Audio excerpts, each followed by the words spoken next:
अस्सलाम वालेकुम students, how are you? I hope you are doing well. Lastly हमने आपको याद होगा कि फ्लेक्सुरल मेंबर्स के हवाले से डिस्कशन की थी। तो फ्लेक्सुरल मेंबर की जो है हमने बिहेवियर के बारे में स्टडी किया और elastic and plastic section modulus की कैलकुलेशन के हवाले से हमने चीज़ें देखी। तो नॉमिनल मोमेंट स्ट्रेंथ भी कैलकुलेट की हमने।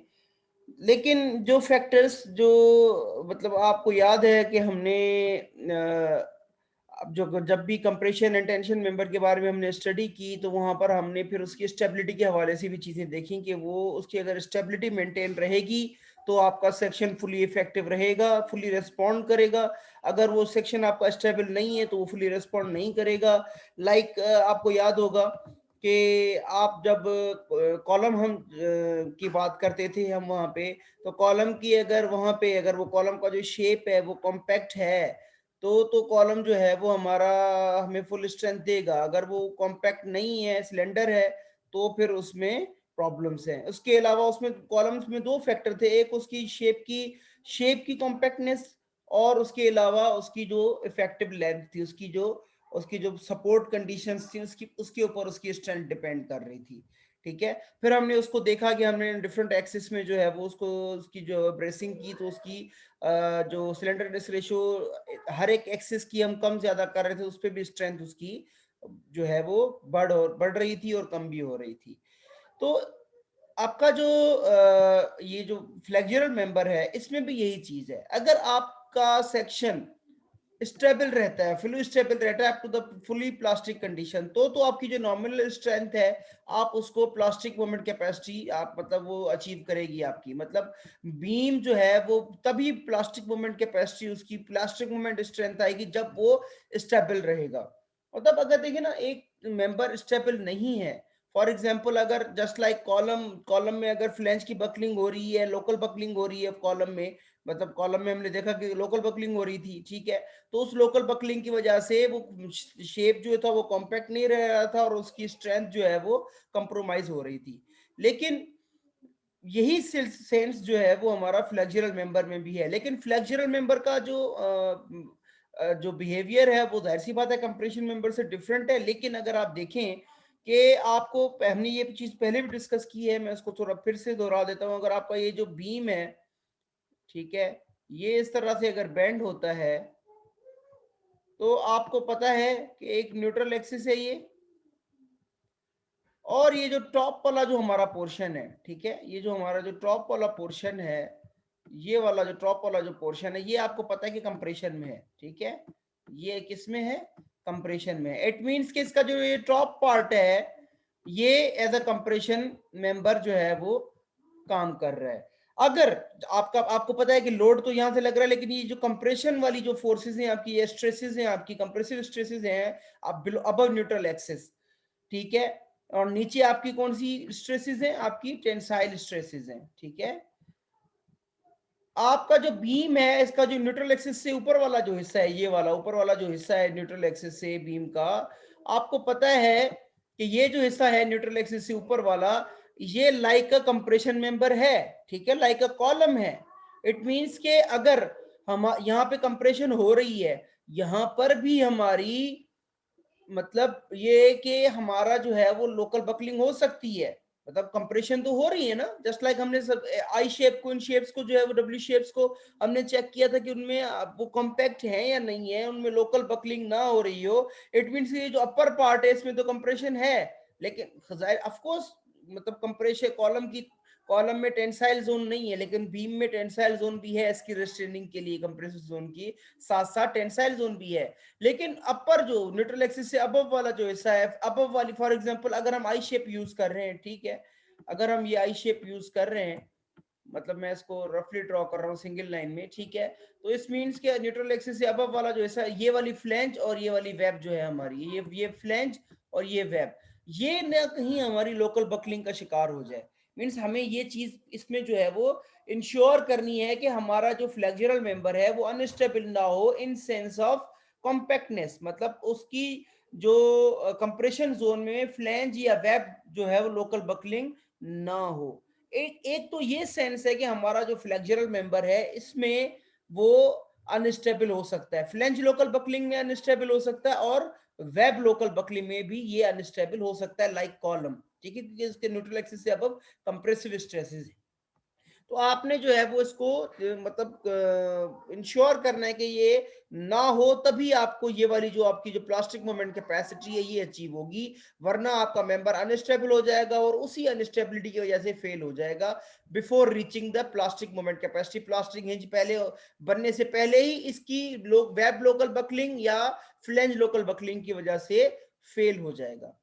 अच्छा, एक और जो फेल्यूर मोड है या अनस्टेबिलिटी मोड है बीम का, वो ये है जी कि एक तो आपका ये बीम है, देखिए ये बीम यहाँ पे आपका ये जो बैंड हो रहा है, ठीक है, इसमें एक होती है आपकी जो फेल्यूर है, वो एक और फेल्यूर है जिसमें जो अनस्टेबिलिटी है या डिस्टर्बेंस है फ्लेक्सुरल मेंबर के लिए, वो फ्लेक्सुरल मेंबर जो है वो हमारी है लेटरल टॉर्जनल बकलिंग। मतलब बीम अपनी जगह से मतलब डिस्प्लेस हो जाए, ट्रांसलेट हो जाए, और उसमें टॉर्जन और जो है लेटरल लेटरल लोड की वजह से, लेटरल सपोर्ट ना होने की वजह से उसमें क्या हो, लेटरल टॉर्जनल बकलिंग हो, ठीक है। अब ये जो हमारा ये देखिए ना, यहाँ पे इसकी स्टेटमेंट लिखी हुई है, compression portion of the cross section is restrained but outward deflection flexural buckling is complete bye twisting torsion. जब आउटवर्ड डिफ्लेक्शन आपकी टॉर्जन जब उसमें आए, लेटरल लोड उसमें सपोर्ट ना हो, तो हम उसको क्या कहते हैं जी, लेटरल टॉर्जनल बकलिंग कहते हैं, एलटीबी कहते हैं। लेटरल टॉर्जनल बकलिंग को कैसे रोका जाए? लेटरल टॉर्जनल बकलिंग को हम दो तरीकों से रोक सकते हैं, लेटरल ब्रेसिंग से और टॉर्जनल ब्रेसिंग से। दो तरीकों से किस तरह इसकी स्टेबिलिटी कर सकते हैं हम ब्रेसिंग से? एक तो लेटरल ब्रेसिंग है, एक आपकी कौन सी है, टॉर्जनल ब्रेसिंग है। ये आपकी देखिए लेटरल ब्रेसिंग है, आपने क्या किया है, फ्लेंज के मतलब पास आपने लेटरल सपोर्ट इसको प्रोवाइड कर दी है। या जो टॉर्जनल ब्रेसिंग है आपकी, वो क्रॉस फ्रेम के थ्रू आपने यहाँ पे दे दी है, ये क्रॉस फ्रेम है या डायफ्राग्राम है, आपने इनको कनेक्ट कर दिया ताकि ये इसमें ट्विस्टिंग ना हो, ठीक है। अच्छा, अब आप ब्रेसिंग जो है वो मतलब नोडल या कंटिन्यूअस, मतलब कुछ पॉइंट्स पे दे सकते हैं या कंटिन्यूअसली दे सकते हैं, मतलब वो फ्रेम्स या डायफ्राग्राम्स में भी हो सकती है, ठीक है। मतलब कहने का ये है कि हमारा बीम जो है ना लेटरल टॉर्जनल बकलिंग की वजह से फेल होना चाहिए, ना जो है वो उसको फ्लैंज लोकल बकलिंग या वेब लोकल बकलिंग की वजह से फेल होना चाहिए, ठीक है। इन तीनों वजूहात पे इसको फेल नहीं होना चाहिए, तभी जाके ये जो हमारी प्लास्टिक मूवमेंट कैपेसिटी या प्लास्टिक हिंज फॉर्मेशन वाले मैकेनिज्म में आएगा।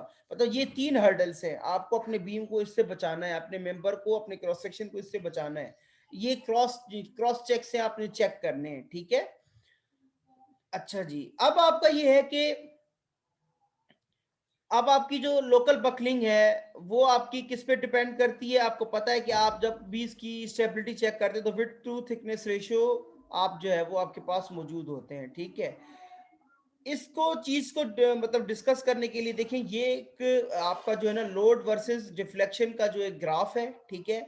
आप ये देखें कि यहाँ पे लोडिंग मतलब लोड वर्सेस डिफ्लेक्शन है, एक तरफ आप लोड लगा रहे हैं, दूसरी तरफ आपकी डिफ्लेक्शन हो रही है, ठीक है। अच्छा, अगर आप देखें कि डिफ्लेक्ट होते होते ये वाला जो बीम है, बीम वन हमारा, वो इलास्टिक फर्स्ट यील्ड से पहले फेल हो गया है।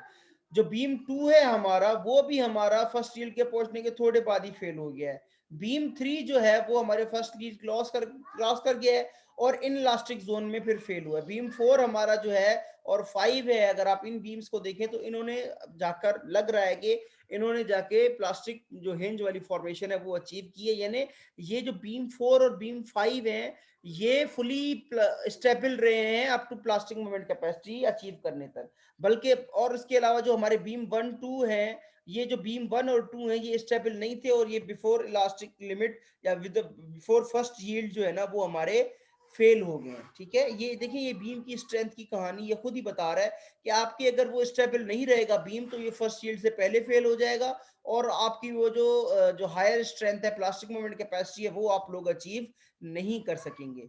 इन्हीं कर्व्स के बारे में ये सारे डिटेल इस स्लाइड में मौजूद है, ठीक है। मैंने आपके साथ डिस्कस कर ली डिटेल में, आप इसको देख लीजिएगा। जो चीज है वो ये है कि जी के सेफ डिजाइन हैं वो जो है वो आपके बीम का जो कर्व है वो वन और टू जो है ना वो आप यूज नहीं कर सकते, वो इनएफिशिएंट है। जाहिर सी बात है, आप ऐसा सेक्शन यूज करें जो स्टेबल ही ना हो और फर्स्ट यील्ड से पहले ही फेल हो जाए उसकी वजह से, लेटरल टॉर्जनल बकलिंग की वजह से, या वेब लोकल बकलिंग की वजह से, या फ्लेंज लोकल बकलिंग की वजह से, तो वो फिर सेक्शन किस काम का, जिसके लिए हमने उसको डिजाइन किया वो उसको ना सर्व करे, बाकी दूसरे फैक्टर्स की वजह से फेल हो जाए, तो जाहिर सी बात है ये जो बीम 1 और बीम 2 है जो फर्स्ट यील्ड भी अचीव नहीं कर रहे, तो उनको बीम्स को फ्लेक्सुरल मेंबर के लिए यूज करना, I think it will not be a wise decision, ये कोई वाइज डिसीजन नहीं होगा। ठीक है, ये जो फिगर है ये मैंने अगेन रख दी है ये फर्स्ट यील्ड को डिस्कस करने के लिए कि देखिए एफ स्ट्रेस जब आपकी यील्ड स्ट्रेस के बराबर होगी तो फर्स्ट यील्ड शुरू हो जाती है, तो इस हवाले से ये फिगर इसमें रखी गई है। अच्छा जी, अब आपको जो है वो शेप्स देखें, आपकी जो देखिए अनस्टेबिलिटी की, दो अनस्टेबिलिटी की फॉर्म्स है, एक है आपकी लेटरल टॉर्जनल बकलिंग, वो आपकी लेटरल सपोर्ट पे है, लेटरल सपोर्ट है या नहीं है।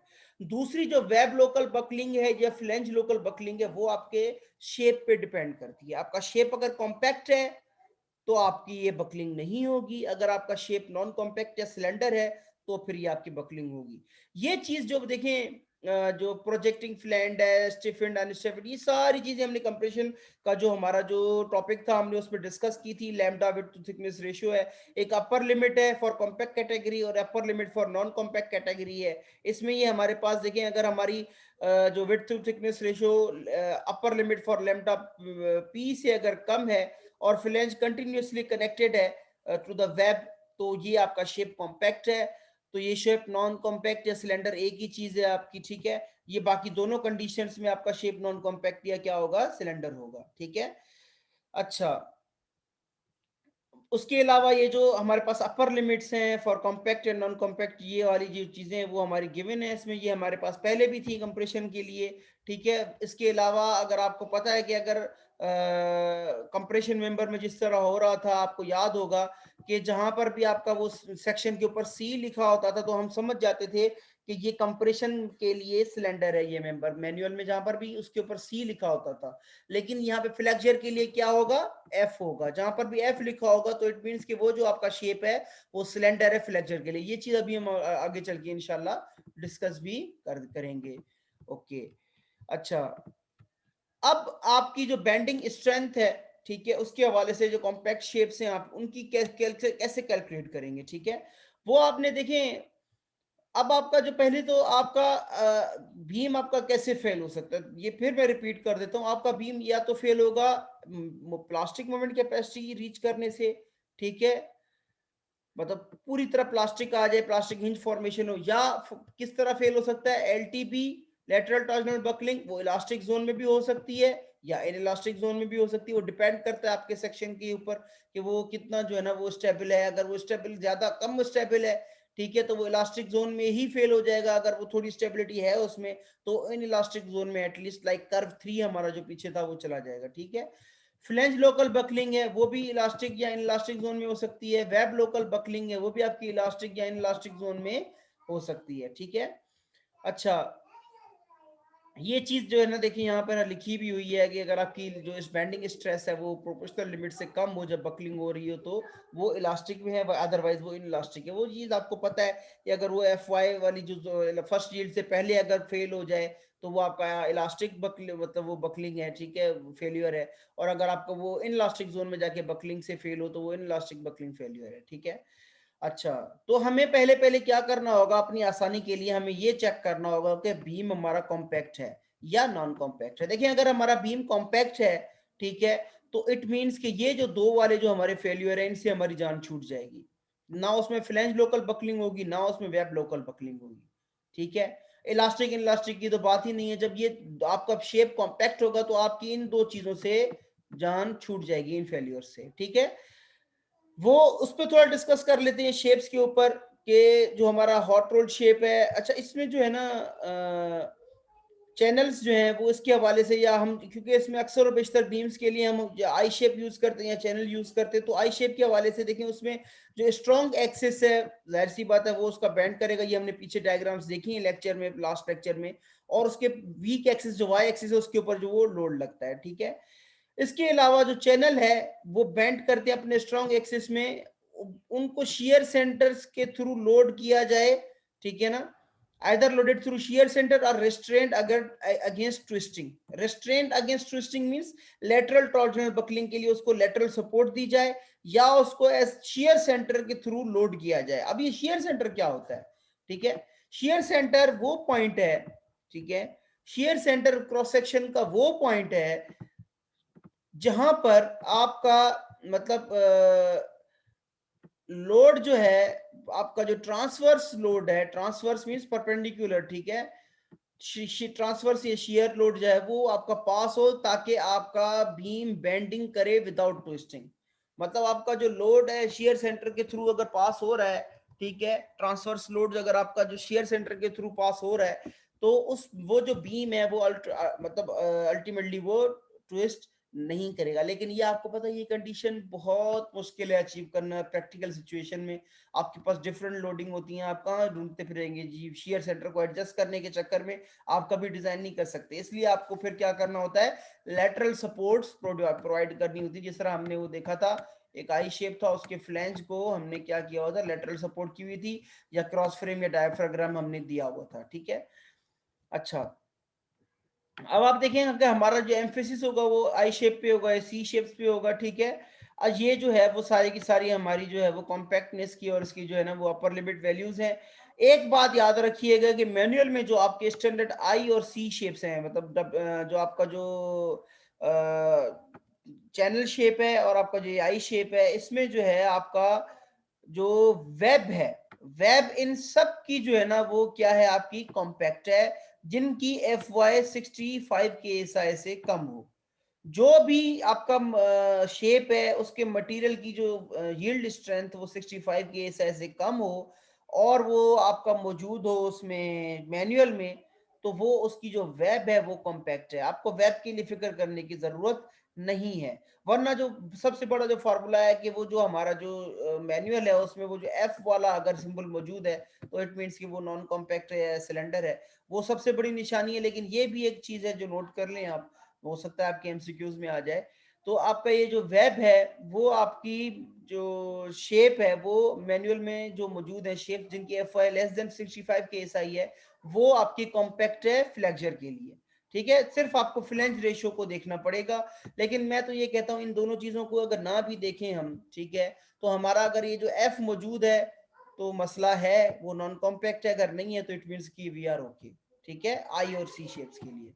अच्छा जी, इसके अलावा अगर आपको कोई बिल्टअप शेप है, बिल्टअप शेप की जो वेब है वो नॉन कॉम्पैक्ट हो सकती है. ठीक है, आपको याद होगा हमने इसकी जो है ना जेड एंड सेक्शन मॉडुलस और प्लास्टिक सेक्शन मॉडुलस और इलास्टिक सेक्शन मॉडुलस कैलकुलेट किए थे.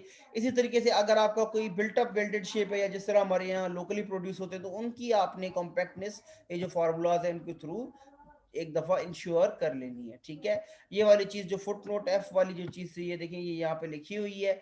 ठीक है, तो इसके अलावा जो हमारा कंप्रेशन मेंबर जो है वो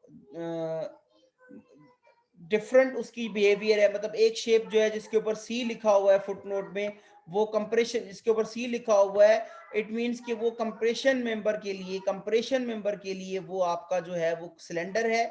ठीक है, उसके ऊपर एफ तो नहीं लिखा हुआ, वो मतलब जिसके ऊपर सी लिखा भी हुआ हो तो वो शेप आप फ्लेक्चर के लिए यूज कर सकते हैं क्योंकि वो फ्लेक्चर के लिए कॉम्पैक्ट है. सी जो लिखा हुआ है इट मींस कि वो कंप्रेशन के लिए नॉन कॉम्पैक्ट या सिलेंडर है. ये बात याद रखिएगा. ठीक है, अच्छा, अगर आपका बीम कॉम्पैक्ट है और उसकी कंटिन्यूअस लेटरल सपोर्ट है, ठीक है, तो आपका ये जो एम एन है वो आपका एम पी के बराबर होगा. ठीक है, लेकिन अगर आपका मेंबर है जिसकी लेटरल सपोर्ट इनएडिक्वेट है या कम है, ठीक है, उसमें लेटरल टॉर्जनल बकलिंग होगी, वो इलास्टिक या इन इलास्टिक होगी. ये चीज हमने अभी पहले बिल्कुल सही तरीके से इसको डिस्कस कर लिया है. ठीक है, ये उसकी इक्वेशन फॉर्मेट है. ठीक है, अगर आपको पता है कि जो प्लास्टिक मोमेंट कैपेसिटी है वो f y into z x होती है, plastic section modulus into f y होता है. ये फेमस इक्वेशन है, हमने पहले भी डिस्कस कर ली है. अब ये एक एग्जाम्पल है. इस एग्जाम्पल में जो नोट करने वाली बात है वो ये है जी कि आपका जो ये जो बीम है इज शोन एज फिगर 1.5.11. इसकी जो लेंथ है आप देख सकते हैं बीम की 30 फीट है. ये सिंपली सपोर्टेड बीम है. देखिए ये हिंज एंड रोलर सपोर्ट है. इसके ऊपर जो डेड लोड है वो 450 पाउंड पर फिट है और लाइव लोड जो है वो 550 पाउंड पर फिट है. ओके, अच्छा, इसमें it supports a reinforced concrete slab that provides, ये बीम जो है वो रीइंफोर्स्ड कंक्रीट स्लैब को मतलब सपोर्ट कर रहा है, मींस कि ये कंपोजिट स्ट्रक्चर है, ठीक है, जो कंटिन्यूअस लेटरल सपोर्ट दे रहा है कंप्रेशन फ्लैंज को। इट मींस कि आपका जो एलटीबी था, लेटरल टॉर्जनल बकलिंग का जो फेलियर था, वो आपका जो खदशा था वो आपका खत्म हो गया, ठीक है। The service dead load is 450 pound per feet. This load is superimposed on the beam. It does not include the weight of the beam itself. The service live load or is 550. Does this beam have adequate strength? ठीक है, क्या इस beam की strength जो है वो adequate है? It means कि आप इसकी पहले नॉमिनल मोमेंट कैपेसिटी कैलकुलेट करेंगे, देन फिर ये जो अल्टीमेट मोमेंट कैपेसिटी आप जो लोड गिवन है इससे कैलकुलेट करेंगे, चेक करेंगे कि वो एडिक्वेट है या नहीं है। सॉल्यूशन में भी देखें, जो बुक में सॉल्व है उन्होंने भी इस तरह ही किया है, उन्होंने पहले उसकी कॉम्पैक्टनेस चेक की है, ठीक है। अब ये कॉम्पैक्टनेस चेक करने पे मैं इसलिए नहीं जा रहा कि ये प्रैक्टिस हम ऑलरेडी कर चुके हैं, आपने ये जो रेशियोज हैं आपको मैनुअल में गिवन है, ठीक है। आप अगर मैनुअल में उसमें जाएं तो ये देखें आपके पास इसी शेप जो नेक्स्ट पेज होगा इसी का वो आपका गिवन है, और आपको ये भी करने की जरूरत नहीं है। आप देखें कि W16/31 पे सी लिखा हुआ है, मींस ये सिलेंडर है किसके लिए? कंप्रेसिव मेंबर के लिए, लेकिन ये सिलेंडर फ्लेक्चर के लिए नहीं है। अगर इसके ऊपर एफ लिखा होता सी के साथ तो फिर हम इस शेप को समझ जाते हैं कि ये जो शेप है वो नॉन कॉम्पैक्ट शेप है, लेकिन ये फ्लेक्चर के लिए कॉम्पैक्ट है, कंप्रेशन के लिए कॉम्पैक्ट नहीं है, ठीक है। या अदरवाइज आप जो वो फार्मूला आपके पास हैं, ये वाले जो फार्मूला हैं अपर लिमिट वाले, वो आप उसको चेक कर सकते हैं। इसमें भी सिर्फ फ्लैंज चेक करने की जरूरत है, क्योंकि आपको पता है कि वेब जो है वो FY65 KSI तक सारे सेक्शंस की वेब जो है वो कॉम्पैक्ट है, और इसमें जो आपके पास A992 स्टील है तो इसकी FY तो आपको पता है 50 KSI, इट मींस कि इसकी वेब जो है वो कॉम्पैक्ट है, ठीक है। अच्छा, एक इसमें जो आप देखें तो आप इसकी नॉमिनल मोमेंट कैपेसिटी है, अब आपके लिए आसान हो गया क्योंकि लेटरल टॉर्जनल बकलिंग फेल्योर भी नहीं हो रहा, ठीक है। और इसकी जो आपकी जो फ्लैंज और वेब है वो भी कॉम्पैक्ट है। आपने क्या करना है, सेक्शन प्लास्टिक सेक्शन मॉडल्स आपने जाकर मैनुअल से देख लेना है। ये आपको लास्ट टाइम हमने डिस्कस किया था कि इसका जो प्लास्टिक सेक्शन मॉडल्स है वो 54 है, क्योंकि एक्स एक्सिस में जो है वो आपका जो है वो इसका जो स्ट्रॉन्ग एक्सिस है जो बैंड हो रहा है वो एक्स एक्सिस है, ठीक है। तो आपने वो इसकी जो प्लास्टिक सेक्शन मॉडुलस है वो आपने इसका 54 ले लेना है, ठीक है। वो आपका यहाँ पे देखें, यहाँ पे मौजूद है, यहाँ पे मैं इसको फिर भी जो है वो आपके लिए हाईलाइट कर देता हूँ, ये देखें, ठीक है, यहाँ पे ये मौजूद है। तो ये 54 की वैल्यू आपने यहाँ से ले ली, तो आपके पास जो नॉमिनल मोमेंट कैपेसिटी आई वो कितनी आ गई? 225 फिट किप्स आ गई, ठीक है। अब आपने क्या करना है, उस डेड लोड की वजह से आपने एक तो डेड लोड में आपका वो लोड आ गया, आपने self weight of the beam जो है ना वो आपने ऐड कर लिया, क्योंकि आपका देखें W16/31 है तो 31 पाउंड पर फिट आपका जो है वो सेल्फ वेट है बीम का, वो भी आपने इसमें ऐड कर लिया। तो डेड वेट कितना आ गया आपका? 481 पाउंड पर फिट। तो इसका जो आपको पता है, जब आपका बीम यूनिफॉर्मली यूडीएल उसके ऊपर लोड हो, सिंपली सपोर्टेड हो, तो मैक्सिमम मोमेंट की वैल्यू WL² 8 होती है। वो देखें यहाँ पे ये वही वाली इक्वेशन है। तो आपने क्या किया, डेड लोड के लिए अलग मोमेंट कैलकुलेट कर लिया, वो आ गया आपका 54.11 की फिट, और लाइव लोड के लिए आपका जो मोमेंट आ गया वो आ गया 61.88 फिट की, ठीक है। अब आपने क्या करना है, इनकी जो डिजाइन स्ट्रेंथ या LRFD में जब आप जाएंगे तो आपके पास वही फॉर्मुलेशन है, 1.2 of dead moment, 1.6 of live moment, तो आपका अल्टीमेट मोमेंट जो है 164 फिट के पे, ठीक है। या आप अल्टरनेटिवली इस तरीके से भी इसको कैलकुलेट कर सकते हैं वैसे, ठीक है। तो आपकी डिजाइन स्ट्रेंथ जो है वो 225 आपने कैलकुलेट की थी, उसको आप फैक्टर ऑफ सेफ्टी से मल्टीप्लाई करेंगे तो वो कितना आया? 203 फिट की आपकी डिजाइन स्ट्रेंथ है, और आपकी अल्टीमेट स्ट्रेंथ कितनी है? 164 किप्स। इट मींस कि आपका ये जो सेक्शन है वो एडिक्वेट है, ठीक है। आपका सेक्शन की जो स्ट्रेंथ है उसके जो उसके ऊपर जो मोमेंट जो का जो लोड आ रहा है या मोमेंट की फोर्स आ रही है उससे ग्रेटर है। यही चीज आप किसके लिए करेंगे? ASG के लिए करेंगे। ASG में अगर आप देखें कि लोड कॉम्बिनेशन हम जस्ट उनको ऐड करते हैं डेड प्लस लाइव, और उसी तरीके से हमने उसका जो फैक्टर ऑफ सेफ्टी है 1.67 है या 0.6 है उससे हमने किया, तो इसमें भी हमारा जो सेक्शन है वो सेटिस्फैक्टरी है फॉर द फ्लेक्चर, ठीक है। अब ये जो एग्जांपल थी आपने देखी, ये एग्जांपल उसके लिए थी कि आपका जो मेंबर है वो कंटिन्यूअसली लेटरली सपोर्टेड है, लेटरल टॉर्जनल बकलिंग भी नहीं हो रही और कॉम्पैक्ट भी है, ठीक है। मतलब ये दोनों आपकी जो है ना सिचुएशंस आपके पास मौजूद हैं, तब आपकी स्ट्रेंथ है वो आपने कैलकुलेट कर ली। ओके, अब जो आपने चीज देखी कि आपका अगर जो बीम है वो कंटिन्यूअसली लेटरली सपोर्टेड ना हो। अब ये जो एल बी आप यहाँ पे देख रहे हैं, ये आपकी क्या है, अनब्रेस्ड लेंथ है। ठीक है, मतलब ये जो ब्रेसिंग है ये इस तरह की, वो ऐसी लेंथ जिसमें ये वाली ब्रेसिंग मौजूद ना हो, लेटरल ब्रेसिंग मौजूद ना हो। अब आप देखें कि यहाँ पे एक ये पॉइंट बता रहा है कि यहाँ पे ब्रेसिंग है, ये जो ये पॉइंट, ये ब्रेसिंग है, ये ब्रेसिंग है, ये ब्रेसिंग है, ये ब्रेसिंग है, ये नोडल ब्रेसिंग है, पॉइंट पे पॉइंट पे जो है ना ब्रेसिंग है। ये जो अब देखें, ये यहाँ से लेके सपोर्ट से लेके इस पॉइंट तक ये अनब्रेस्ड है। ये वाली जो पोर्शन है आपका बीम का, ये आपका क्या है, अनब्रेस्ड है। ये ना टोटल ब्रेसिंग मौजूद नहीं है। इट मींस कि लेटरल टॉर्जनल बकलिंग, ये जो आपकी जो है वो जहां पर ब्रेसिंग मौजूद नहीं है, वहां पर लेटरल टॉर्जनल बकलिंग का खतरा मौजूद है। ठीक है, अब यही जो चीज है, आपने इस चीज को कैसे इंश्योर करना है कि अगर मेरी लेटरल अगर मेरी जो लेंथ है वो अनब्रेस्ड है, तो उसका मेरी सेक्शन की स्ट्रेंथ पे क्या फर्क पड़ेगा। ठीक है, आपको याद होगा कि हमने लास्ट टाइम कंप्रेशन मेंबर के लिए जब डिस्कशन हम कर रहे थे, जब हमारा शेप नॉन कॉम्पैक्ट था, तो हमने कहा था हम उसको यूज कर सकते हैं, लेकिन वो जो क्यू का फैक्टर है वो हम मल्टीप्लाई करेंगे, वो कैलकुलेट करेंगे, और उसकी स्ट्रेंथ जो है वो उस हिसाब से रिड्यूस हो जाएगी, आप यूज कर सकते हैं। इसी तरीके से आपका जो बीम है अगर कंटिन्यूअसली लेटरली सपोर्टेड नहीं है, ठीक है, तो आप उसको यूज कर सकते हैं, लेकिन उस जो अनब्रेस्ड लेंथ की वजह से सेक्शन की जो स्ट्रेंथ पे जो फर्क पड़ेगा, वो आपने काउंट जरूर करना है। वो कैसे काउंट करना है, वो इस तरह काउंट करना है। देखिए कि इससे पहले कि ये एक कर्व है, इसको समझने की जरूरत है। आप इसको अगर देखें, ये जो अनब्रेस्ड लेंथ है, ठीक है, वर्सेस मोमेंट है, मोमेंट स्ट्रेंथ है। ठीक है, आप देखिए कि जैसे जैसे आपकी अनब्रेस्ड लेंथ यहाँ पर पहुंचे आप, ठीक है, एक लिमिट है आपकी अनब्रेस्ड लेंथ है, वो आपकी शुरू हो गई।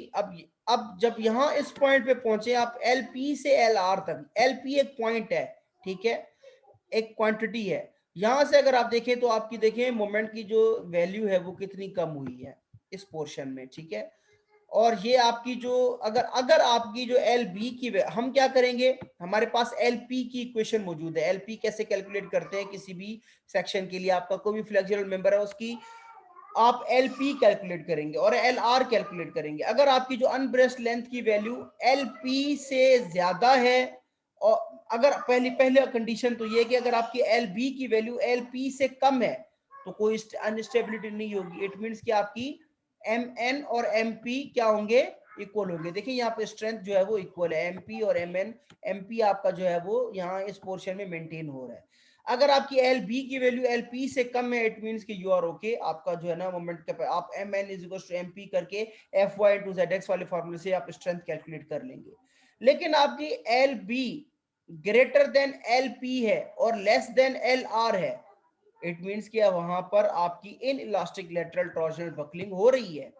ठीक है, तो उसकी जो स्ट्रेंथ है, नॉमिनल मोमेंट कैपेसिटी है, वो कैसे कैलकुलेट करेंगे, उसकी इक्वेशन है, वो अभी हम आगे चल के इक्वेशन देखेंगे।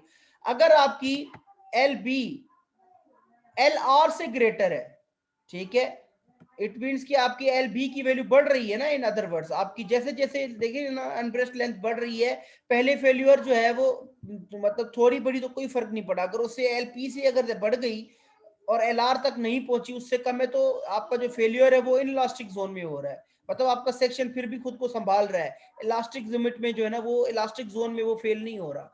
लेकिन जब आपकी जो एल बी की वैल्यू है एल आर से भी बढ़ गई है, तो वो आपकी जो इलास्टिक लेटरल टॉर्जनल बकलिंग, मतलब इलास्टिक जोन में ही लेटरल टॉर्जनल बकलिंग हो रही है और वो उससे फेल हो रहा है। ठीक है, और अगर वो इलास्टिक लेटरल टॉर्जनल बकलिंग की वजह से फेल हो रहा है, तो उसकी स्ट्रेंथ कैसे कैलकुलेट करेंगे सेक्शन की। जब हमारा सेक्शन अगर इस सिचुएशन में है, उसकी लेटरल ब्रेसिंग इतनी है कि वो एलआर से भी लेटरल ब्रेसिंग की वैल्यू जो ज्यादा है, ठीक है, अनब्रेस्ट लेंथ उसकी ज्यादा है, बहुत ज्यादा है, तो फिर उसकी नॉमिनल मोमेंट कैपेसिटी कैलकुलेट करने के लिए हमारे पास इक्वेशंस मौजूद हैं, जो कि अभी हम डिस्कस करेंगे। ठीक है, अच्छा, अब आप देखें कि आपका अगर लेटरल टॉर्जनल बकलिंग जो है अगर आपकी इलास्टिक जोन में है, ठीक है, इलास्टिक जोन में है, इट मींस के LP से ज्यादा है, LR से कम है, तो MN आपकी कैलकुलेशन कैसे होगी, FCR इंटू SX। ठीक है, FCR क्या है, इलास्टिक बकलिंग स्ट्रेस है, उसकी इक्वेशन ये है आपके पास। ठीक है, और उसकी जो वैल्यू आएगी वो किस में आएगी, KSI में आएगी। अब ये LB तो अनब्रेस्ड लेंथ है, I way moment of inertia, G shear modulus है, J टॉर्शनल कांस्टेंट है, CW वार्पिंग कांस्टेंट है। अब आप सोच रहे हो कि यार ये इतनी सिंपल से वैल्यूज हम कहाँ से लाएंगे, डोंट वरी, आपका जो मैनुअल है उसमें ये सारी की सारी जो है ना, जो आपका जो डायमेंशन वाला जो टेबल है, जो आपका जो पार्ट है डायमेंशनल प्रॉपर्टीज का, उसमें ये सारी की सारी चीजें आपकी मौजूद हैं। और उसके अलावा आप एक और बात भी याद रखिएगा कि ये इक्वेशन आपकी तभी वैलिड होगी जब आपका जो आपकी जो बेंडिंग मोमेंट है वो यूनिफॉर्म है। इट मींस कि जिस तरह आपका ये बीम है, ठीक है, उसके ऊपर ये यूडीएल लग रहा है थ्रू आउट द बीम, तो इसकी जो बेंडिंग मोमेंट है वो यूनिफॉर्म है बेंडिंग इसकी। लेकिन अगर आपका एक ऐसा बीम है जिसके ऊपर एक आधे हिस्से पे यूडीएल लग रहा है, आधे हिस्से पे जो है ना वो पॉइंट लोड लग रहा है, तो इसकी जो बेंडिंग होगी वो नॉन यूनिफॉर्म होगी। तो जब आपकी नॉन यूनिफॉर्म बेंडिंग होती है, मतलब अगर यूनिफॉर्म बेंडिंग होती है, एक फैक्टर होता है CB, ठीक है, मोमेंट ग्रेडियंट फैक्टर है ये, तो वो 1 होता है यूनिफॉर्म बेंडिंग के लिए। ठीक है, तो ये इक्वेशन आपकी वैलिड है जब आपकी बेंडिंग यूनिफॉर्म हो। लेकिन आपकी बेंडिंग इस तरह की हो, नॉन यूनिफॉर्म हो, तो आपका जो CB की वैल्यू है वो फिर हम कैलकुलेट करते हैं। ठीक है, और वो फिर उस कैलकुलेशन के बाद ये इक्वेशन यूज नहीं होगी ये वाली, और उसके बाद वो दूसरी इक्वेशन है जिसमें CB का भी कांस्टेंट है, तो वो आपकी यूज होगी। अभी हम उसको डिस्कस कर लेते हैं। ठीक है, अच्छा, अगर आपका जो है वो नॉन यूनिफॉर्म वाला जो मामला आपका आ जाता है, ठीक है, तो आपका क्या होगा, FCR इंटू SX, और देखिए यहाँ पे CB की वैल्यू मौजूद है। ठीक है, नॉन यूनिफॉर्म के लिए। अच्छा, इसके अलावा ये जो RTS है, ये RTS की जो है ये भी वैल्यू हमारे पास, अब ये वाली इक्वेशन है जिसमें नॉन यूनिफॉर्म बेंडिंग हो खुदा ना खासा, या आप इसको CB को 1 भी लिख सकते हैं, तब भी ये इक्वेशन यूज कर सकते हैं। ठीक है, अगर आप इन इक्वेशंस को देखें तो ये इक्वेशन जो है वो इलास्टिक बकलिंग स्ट्रेस है जब आपकी बेंडिंग यूनिफॉर्म हो। ठीक है, जब नॉन यूनिफॉर्म होगा तो उसके लिए फिर ये इक्वेशन है। ये सारी की सारी जो सिचुएशन है वो तब है जब आपकी जो अनप्रेस्ड लेंथ की जो वैल्यू है वो LP और LR के दरमियान है। ठीक है, जब आपके अब आपने LP और LR के लिए जो है ना वो LR को कैलकुलेट करने के लिए आपकी ये इक्वेशन है। ठीक है, ये LR को कैलकुलेट करने के लिए आपकी इक्वेशन है। ठीक है, LR को कैलकुलेट करने के बाद आपकी जो जी ये आपको जो है वो इक्वेशन है वो LP को कैलकुलेट करने की इक्वेशन है। ठीक है, अभी हम इन इक्वेशंस में आप लोग थोड़े कंफ्यूज हो गए होंगे, अभी हम इन इक्वेशंस को थोड़ा समराइज कर लेते हैं। ठीक है, ये देखें इसकी समरी बनी हुई है। पहला पहला केस, अगर आपका LB जो है वो LP से कम है, ठीक है, लाइक आपका कर्व जो था, मैं फिर कर्व पे चला जाता हूं, देखिए यहाँ पे अगर आपकी जो LB की वैल्यू है वो इस LP से कम है, इट मींस के आपका जो सेक्शन है वो स्टेबल है, उसमें लेटरल टॉर्जनल बकलिंग नहीं हो रही, देन आपका क्या होगा, normal moment capacity will be equal to plastic moment capacity. लेकिन आपकी LP जो है वो LP और LR के दरमियान है। ठीक है, तो आपकी जो नॉमिनल मोमेंट कैपेसिटी है MN जो है वो आपकी CB into MP minus MP, ये वाला, अच्छा, LP is less than LB, LB is less than LR, ये वाली जो है वो नॉमिनल मोमेंट कैपेसिटी की इक्वेशन है। ठीक है, अगर आपकी जो LB है वो LR से भी ग्रेटर है, ठीक है, मतलब अगर आपका जो LB है वो LR से ग्रेटर है, तो आपका ये जो नॉमिनल मोमेंट कैपेसिटी है वो FCR इंटू SX है। वही वाला जो फार्मूला देखिए, अगर आपकी बेंडिंग यूनिफॉर्म है या नॉन यूनिफॉर्म है, वो वाली इक्वेशन यहाँ पे हमने नॉन यूनिफॉर्म वाली CB की रख दी है, ताकि अगर वो नॉन यूनिफॉर्म हो भी तो CB की वैल्यू 1 आ जाएगी, कोई फर्क नहीं पड़ेगा। तो ये आपकी तीनों सिचुएशंस है। ठीक है, वेरी डिटेल्ड में ये तीनों सिचुएशंस यहाँ पे आपके पास मौजूद है, और ये जो है आई एंड सी शेप्स के, सी शेप्स चैनल, और उसके लिए आई शेप्स के लिए। ठीक है, इसको भी अगर आप देखें इसमें और ज्यादा जो है ना वो डिटेल में है। ठीक है, वो डिटेल में क्या है, पहले पहले आपने क्या करना है कि आपने डिटरमाइन, अब आप सारा जो लेक्चर है आज का हमारा आप देखें वो इस पे है, वो सारा का सारा लेक्चर हमारा इस चीज पे जो है ना वो निचोड़ है, इसकी समरी है। पहले आपने चेक करना है कि आपका शेप कॉम्पैक्ट है। अगर आपका शेप कॉम्पैक्ट नहीं है तो उसके लिए जो है ना वो डिफरेंट इक्वेशन है, वो भी हम आते हैं। आपका शेप कॉम्पैक्ट है, आप क्या करेंगे जी, लेटरल टॉर्जनल बकलिंग को चेक करेंगे। लेटरल टॉर्जनल बकलिंग को हम कैसे चेक करेंगे, आप LP की वैल्यू कैलकुलेट करेंगे, आपके पास अगर आपकी एल बी की वैल्यू, अनब्रेस्ट लेंथ की वैल्यू एल पी से कम है तो कोई लेटरल टॉर्जनल बकलिंग नहीं होगी और आपका जो नॉमिनल मोमेंट कैपेसिटी है वो प्लास्टिक मोमेंट कैपेसिटी के बराबर होगा। अगर आपकी एल पी की वैल्यू, एल बी की वैल्यू एल पी और एल आर के दरमियान है तो आपकी क्या होगी, in elastic lateral torsional buckling होगी और उसकी नॉमिनल मोमेंट कैपेसिटी कैलकुलेट करने के लिए ये इक्वेशन आपके पास मौजूद है। अगर आपकी जो अनब्रेस्ट लेंथ है एल बी वो एल आर से भी ग्रेटर है तो आपकी नॉमिनल मोमेंट कैपेसिटी की जो इक्वेशन होगी वो f c r into s x use होगी, वो less than, though all should be m p. आप देखिए यहाँ पे जब आपकी अनब्रेस्ट लेंथ जो है वो बढ़ रही है, ठीक है, तो आपकी जो मोमेंट कैपेसिटी है वो एमपी से कम है। देखिए इसमें भी कहता है कि एमपी से कम होनी चाहिए, ये भी एमपी से कम होगी तो आपकी जो जो स्टेबल नहीं है जाहिर सी बात है सेक्शन, तो वो अपनी वो प्लास्टिक मोमेंट कैपेसिटी को अचीव नहीं करेगा। और एफ सी आर की जो वैल्यू है ये वाली, जो इसकी जो एफ सी आर की वैल्यू जो है वो सी बी वाली इक्वेशन हमने रखी है यहाँ पे, वो जो है वो आपकी इस तरह से कैलकुलेट होगी। अगर आपका शेप नॉन कॉम्पैक्ट है, ठीक है, जिस तरह कंप्रेशन मेंबर में था शेप नॉन कॉम्पैक्ट है तो उसके लिए फैक्टर था प्रॉपर।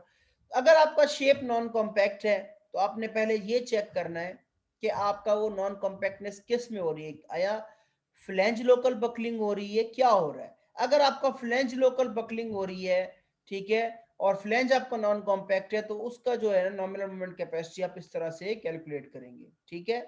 और अगर आपका शेप नॉन कॉम्पैक्ट है तो आप उसकी जो लेटरल टॉर्जनल बकलिंग, जाहिर सी बात है पहले तो ये जो इक्वेशंस है वो कॉम्पैक्ट शेप की लेटरल टॉर्जनल बकलिंग के लिए है, लेकिन ये नॉन कॉम्पैक्ट शेप की लेटरल टॉर्जनल बकलिंग की जो लिमिट्स है उनको चेक करने के लिए है, उसकी भी इक्वेशंस यहाँ पर मौजूद हैं, ठीक है, और वो जो है वो इक्वेशन सेम है, उनमें कोई फर्क नहीं है, ठीक है। ये चीज याद रखिएगा कि ये सारे के सारे मोड्स आपने चेक करने हैं। ये एक एग्जाम्पल है, इससे आपका जो कॉन्सेप्ट है वो बहुत ज्यादा क्लियर हो जाएगा। ये आपका जो सेक्शन है W14/68 ऑफ A242 स्टील, ठीक है, कहता है कि तीन कंडीशंस हैं, इनकी फ्लेक्सुरल स्ट्रेंथ इस शेप की कैलकुलेट करनी। कौन सी कंडीशन है? पहली कंडीशन कंटिन्यूअस लेटरल सपोर्ट है, मतलब इसमें लेटरल टॉर्जनल बकलिंग कोई नहीं है, M N is equal to M P है। अगर ये शेप कॉम्पैक्ट हुआ तो M N is equal to M P हो जाएगा। An unbraced length of 20 feet with C B is equal to 1। इसने जो मोमेंट ग्रेडियंट है कहता है, मतलब 1 का मतलब यही है कि आपका जो मोमेंट है वो यूनिफॉर्म है सारे बीम के ऊपर। Unbraced length of 30 feet with C B is equal to 1, ठीक है। सबसे पहले आपके पास ये जो जो स्टील है, जो मटेरियल है वो है A242 स्टील। आपको याद होगा ये जो शुरू शुरू में हमने जो इस तरह के जो जो मटेरियल्स है उनके एफ वाई के कैलकुलेशन के लिए टेबल 2-3 में हम लोग गए थे, उसमें एक ऐसा मटेरियल था जिसमें फ्लैंज की थिकनेस को देख के हम डिसाइड कर रहे थे फुटनोट से। तो अगर आप जाएंगे W14/68 की जो फ्लैंज की थिकनेस है वो 0.72 है। आप उस टेबल 2-3 में जाएंगे तो A242 स्टील जिस जो फ्लैंज आपका 0.72 उस रेंज में आ रहा है तो आपका जो एफ वाई है वो 50 केस है। ये हम शुरू के लेक्चर्स में हम पहले डिस्कस कर चुके हैं, तो आप इसको उस लेक्चर में भी जाके देख सकते हैं या इस टेबल को खोलेंगे तो आपको समझ आ जाएगी। अच्छा, आपने क्या करना है, अब आपके पास एफ वाई आपकी आ गई। अब आपको पता है कि एफ वाई 50 के एस आई है तो इसकी जो वेब है वो तो ऑलरेडी कॉम्पैक्ट है, क्योंकि एफ वाई 65 के एस आई तक जो भी मटेरियल है उनकी वेब्स जो है वो कॉम्पैक्ट है। आपने क्या करना है, इसका फ्लेंज चेक करना है। फ्लेंज के लिए आपने इसका विड्थ टू थिकनेस रेशियो देखा और अपर लिमिट के लिए चेक किया तो आपका फ्लेंज जो है वो कॉम्पैक्ट है। इतनी जरूरत भी नहीं थी, आप अगर मैनुअल में चले जाते तो, सॉरी, मैनुअल में अगर आप चले भी जाते तो वहां पर वो देखें कोई भी सी या इस तरह की चीज नहीं लिखी हुई है, एफ नहीं लिखा हुआ, तो इट मीन्स कि तब भी वो सेक्शन जो है वो हमारा कॉम्पैक्ट है। अच्छा जी, अब आपका जो नेक्स्ट स्टेप है, नेक्स्ट स्टेप जो आपका है वो पहला पार्ट है। पहला पार्ट ये है कि आपका जो है वो कंटिन्यूअस लेटरल सपोर्ट है। हमने ये तो चेक कर लिया कि हमारा जो शेप है वो कॉम्पैक्ट है, ये तो हमें पता चल गया। अब हमें कॉम्पैक्टनेस वाला जो चक्कर था उससे हम निकल गए। शेप कंटिन्यूअस लेटरल सपोर्टेड है, इट मींस कि आपका जो M N is equal to M P होगा F Y to Z X वाला जो फॉर्मूला आप डायरेक्टली लगा देंगे। आपको पता है जेड एक्स की वैल्यू कहाँ से देखनी है जी, जेड एक्स की वैल्यू आपने यहाँ से देखनी है, ये देखिए 115 है, ठीक है। मैंने डायरेक्ट वो पार्ट रख दिया, पेज रख दिया है मैनुअल का, ठीक है। तो आपकी जो स्ट्रेंथ आएगी, वो जो स्ट्रेंथ है वो आपका शेप कॉम्पैक्ट और लेटरली सपोर्टेड है, तो वो आपकी जो स्ट्रेंथ है 479.2 फिट की पाई है आपकी, ओके। दूसरी जो कंडीशन डिजाइन स्ट्रेंथ, वो फैक्टर ऑफ सेफ्टी से 0.9 कर देंगे आप, और जो अलाउबल स्ट्रेंथ है वो as per factor of safety SG का वो 288 फिट किप्स है। दूसरा जो पार्ट है वो पार्ट है आपकी अनब्रेस्ट लेंथ जो है वो 20 फीट है, और सी बी जो है वो 1 है। अब हमें ये कैसे पता चले कि हमारा जो अनब्रेस्ट लेंथ वाला जो मामला है, ये हमें इसके लिए इसकी जो है वो एल पी कैलकुलेट करनी पड़ेगी और एल आर कैलकुलेट करनी पड़ेगी, ठीक है। एल पी और एल आर दोनों जब हम कैलकुलेट करेंगे इस शेप के लिए, तभी हमें पता चलेगा कि हमारी जो अनब्रेस्ट लेंथ है वो कहाँ लाई कर रही है, ठीक है। आपको दोनों क्वांटिटीज कैलकुलेट करनी पड़ेंगी, एलपी और एल आर कैलकुलेट करनी पड़ेगी, तब जाके आप डिसाइड करेंगे कि हमारी ये जो 20 फीट है वो किस जगह बैठ रही है। अगर वो एलपी और एल आर के दरमियान है तो वो नॉमिनल मोमेंट कैपेसिटी की इक्वेशन यूज होगी। अगर ये 20 फीट अगर एल आर से भी ग्रेटर है तो फिर वो दूसरी जो इक्वेशन एफ सी आर वाली है वो यूज करनी पड़ेगी, ठीक है।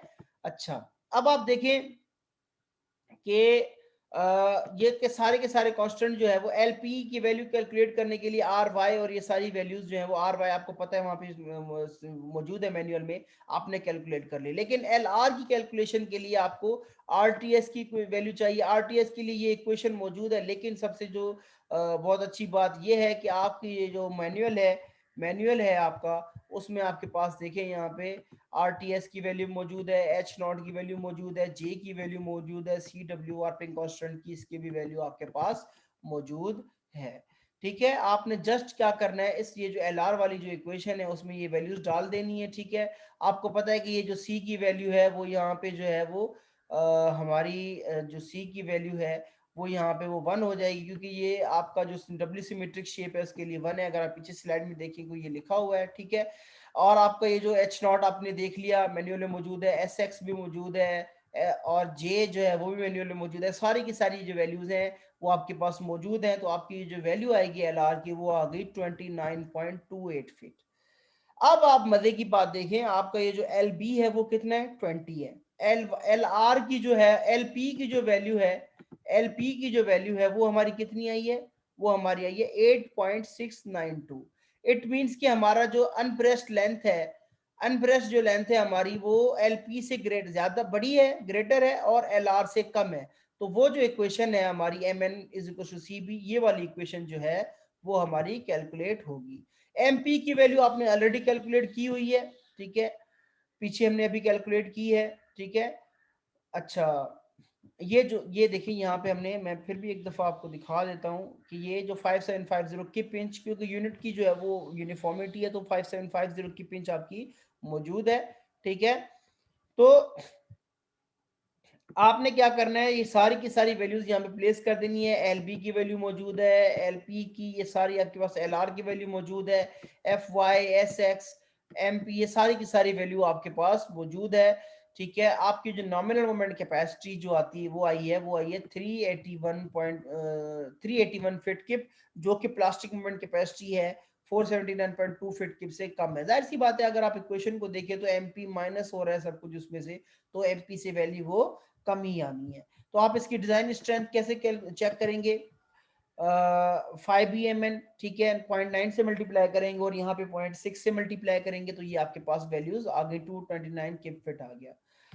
अब आपका थर्ड केस है, थर्ड केस क्या है, एल बी आपकी 30 फीट है, ठीक है, एल बी आपकी 30 फीट है। अब यहां पर हम उस स्टेज पर हैं कि हमारे पास एल आर और एल पी की वैल्यू मौजूद है। देखिए, एल आर और एल पी का एल बी से कोई ताल्लुक नहीं है, आपका हर सेक्शन का एल आर और एल पी क्या होगा, वो डिफरेंट होगा। वो आपने हर सेक्शन का एल आर और एल पी कैलकुलेट कर लिया, तो फिर वो कोई भी अनब्रेस्ड लेंथ हो तो उसके लिए वो आपको उसको यूज कर सकते हैं।